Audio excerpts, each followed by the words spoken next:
Il y a longtemps, dans un village niché au pied d'une montagne majestueuse, vivait une jeune fille nommée Amara. Amara était belle, douce et pleine de vie, et son rire réchauffait le cœur de tous ceux qui l'entouraient. Mais ce qui faisait d'Amara une personne unique, c'était son cœur généreux. Elle avait l'habitude d'aider les autres, de rendre des services aux plus démunis, et sa vie semblait emplie de bonheur. Un jour, un jeune homme nommé Bamba arriva dans le village. Il venait d'un autre pays, et sa famille avait traversé des épreuves difficiles. Il était arrivé dans le village en quête d'un avenir meilleur, sans connaître grand monde. Mais lorsqu'il aperçut Amara, il sentit son cœur s'emballer. Il avait entendu parler d'elle, de sa gentillesse, de sa beauté et de son caractère, et il rêvait de la connaître.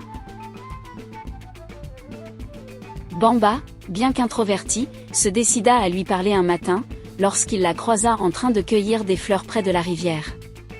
Amara, surprise mais curieuse, sourit chaleureusement et engagea la conversation. Ils parlèrent pendant des heures, et au fil du temps, un lien fort se tissa entre eux. Chaque rencontre les rapprochait davantage, et Bamba tomba éperdument amoureux d'Amara, de son âme généreuse, de sa bonté. Cependant, leur amour n'était pas sans obstacle. La famille d'Amara, fière de ses traditions et de son histoire, ne voyait pas d'un bon œil cette relation entre leur fille et un homme étranger. Ils voulaient qu'Amara se marie avec un jeune homme de leur propre village, quelqu'un qui partagerait leurs coutumes et traditions. Un jour, Amara fut confrontée à un choix difficile. Son père lui annonça qu'elle devait épouser un homme du village, quelqu'un qu'elle n'avait pas choisi, mais qu'il jugeait plus approprié. Amara, bouleversée, n'avait pas le courage de dire à son père qu'elle aimait Bamba. Mais en elle, un combat intérieur faisait rage. D'un côté, l'amour qu'elle ressentait pour Bamba était fort et sincère, mais de l'autre, elle ne voulait pas briser le cœur de sa famille. Le jour du mariage approchait, mais Amara était perdue. Elle décida alors de se rendre au sommet de la montagne, l'endroit où elle et sa mère avaient l'habitude de méditer lorsqu'elles cherchaient des réponses. Là, elle s'assit et ferma les yeux, cherchant dans son cœur ce qui était le plus important.